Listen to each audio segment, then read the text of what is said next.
Welcome back, car people. Well, it's been a while since I've done a collection video. We did 4 in a row last year, and now 2 have come around at once. I'm really excited to be going up to Yorkshire to collect an Aston Martin DBS Volante. We're going to stay the night up there, and then on our way back, calling to Porsche Leicester, who have taken a beautiful Aston Martin Virage Volante in part exchange. So 2 really lovely black Aston Martins that I think you're really going to enjoy. Going to come along with me, and we'll see if we can film some of the journey and the cars when we collect them. So follow along.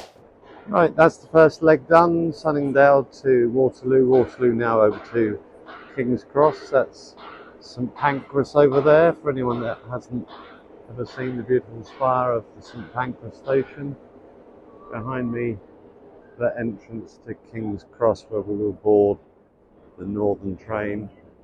The sights and sounds of London, the smells, little market, lots of building work, construction going on over there, all very vibrant and exciting. So we can get on the train, maybe able to have a little chat with you if the carriage is quiet, show you some of the sights, and the next step will be getting into Yorkshire.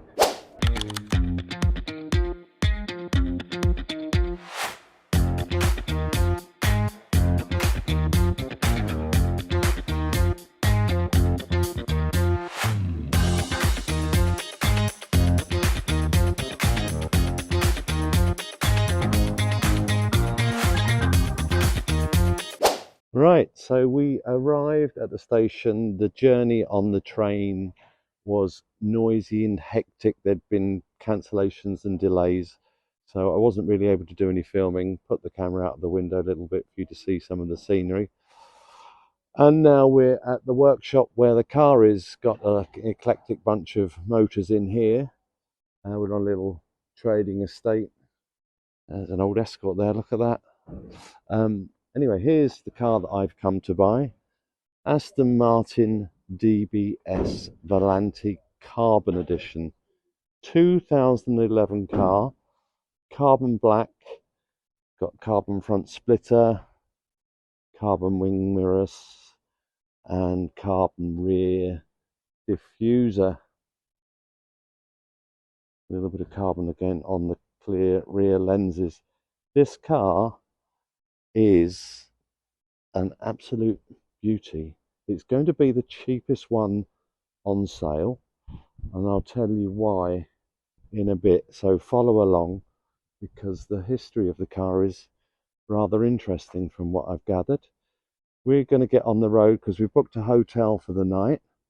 There's a little bit of a scratch there I need to attend to, and yeah, so I'm going to get on the road. We're running late. I'm going to get on the road, talk to you about the car, and we'll get to the hotel and check in there for the night. So keep following along. So I was going to tell you some interesting things about this car, but we're now driving across some really windy roads across the moors, and I really need to concentrate, so I'm just going to get the wife to film the views for now, and I'll come back to the story in a bit. So just pan around and let everyone see how beautiful this scenery is. Not dissimilar to when I picked up the McLaren and we drove back from Cornwall across Dartmoor. Fantastic roads. The light has just come on the dashboard, says we need fuel, and I don't know where we're going to find a petrol station around here. But actually it's all downhill at the moment, so I can back off and roll. Oh, whoa, how about that? It's like a roller coaster.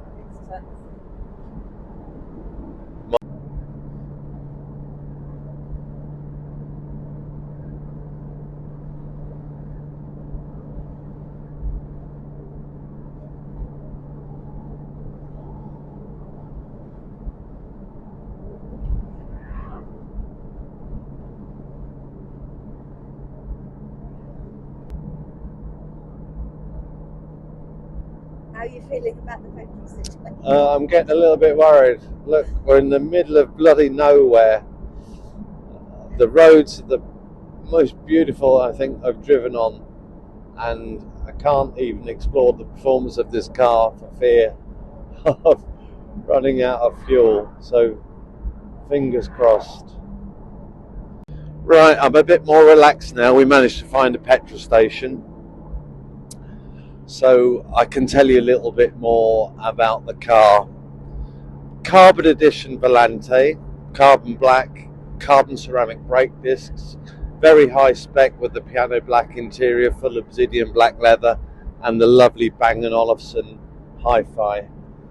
It drives really, really well. It's done 56,000 miles, and it's had its engine rebuilt as well at the cost of £22,000. Invoices are in the file. I've got a file of history 2 inches thick. Incredible car. There's still a story I want to tell you about it, but I just want you to take in what an absolutely awesome car it is to drive. Oh, a little bit narrow here. Can we pick up the exhaust note on the camera if I accelerate?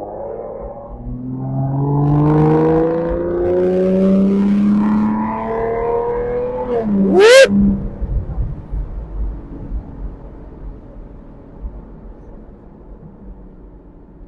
How was that? That sounds beautiful, doesn't it?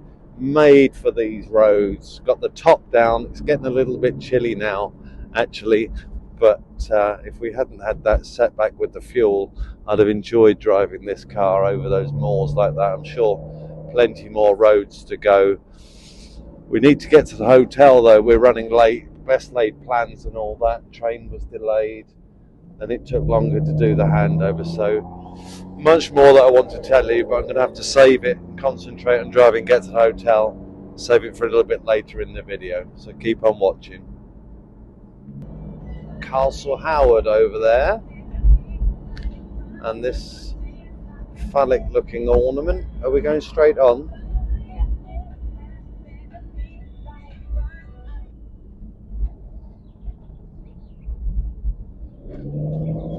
In about 3.5 miles. It's pretty, isn't it?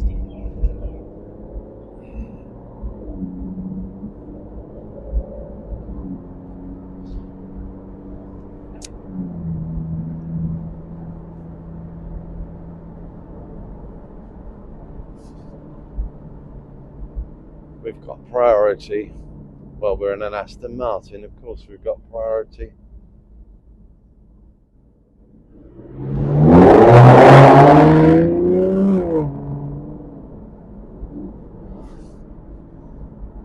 How very uncouth. What a road! This is a great little find, wasn't it? Good morning. Right, next day. Camera ran out of battery, sat nav wouldn't work, was cutting in on videos, all a bit of a nightmare. We were in a hurry to get to this beautiful hotel that we found. We're in a place called Saltmarsh near Howden in Yorkshire, a little bit north of Lincoln, an hour and a half, 2 hours south of where we started off yesterday. Saltmarsh Hall's got an interesting backstory. It was a private house since 1068, so for over 900 years it remained in the same family, and only in 2012 did it get bought by someone outside of the Saltmarsh family. Lord Saltmarsh apparently passed away with no heirs, and the house went to auction and was purchased.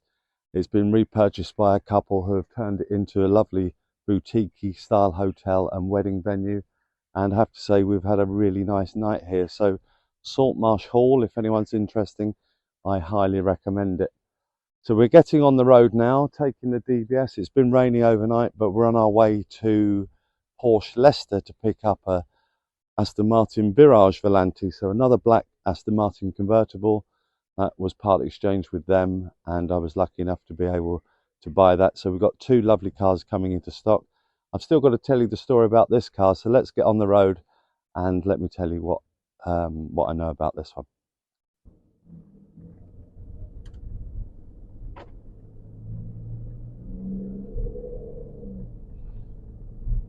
In 200 yards, bear left onto Muffields Lane. Right, so I've been alluding to the fact that this car has an interesting backstory. And that's because in its early life it was categorized Cat D. Now what does that mean? Categorization is an insurance claim. So for the benefit of those that don't know, and perhaps people in other countries that don't have the same system, it's when an insurance claim is made on the car and the cost to repair it is more expensive than the car, so they pay out. But that's not to say that the car has been in a significant accident. It could be that it was stolen and the person didn't want the car back, because think about if your house was burgled and you'd had someone rummaging around in your house, you may not feel the same about living there again. So it could be that, or it could be that it sustained a bit of light damage to the front bumper. When the car was very new, there were very few parts available, and carbon 15 years ago was probably not as easy to make. So it could indeed be that the cost to wait for those parts to come along and provide a hire car to the owner for that period of time was also uneconomical. So the car was categorized Cat D. In today's new system, that's regarded as a Cat N. Very minor, insignificant, and frankly, after all this time, barely worth mentioning. But it is worth mentioning because that history is there. And what's more, the car is valued 30% less than another car, the same counterpart car on the market, if you could find one even. So this car, Carbon Edition Volante, would be circa 75 to 80,000 pounds, and 30% less than that is just over 50,000. So this is going to be an incredibly cheap car for someone. The history of the car mechanically is wonderful. As I said yesterday, I've got a huge history file which I've yet to go through, but when I do get it back home and prepare it for sale, all that will be listed on my website for you to read, and be reassured that if I am selling it, then it genuinely is a good car.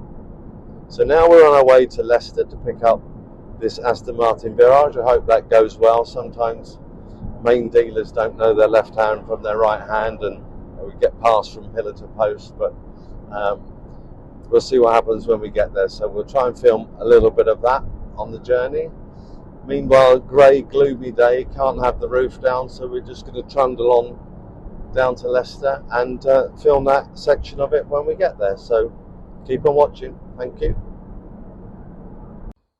Okay, we've arrived at Porsche Leicester. Very, very smart showroom. Lots of product outside. The DBS.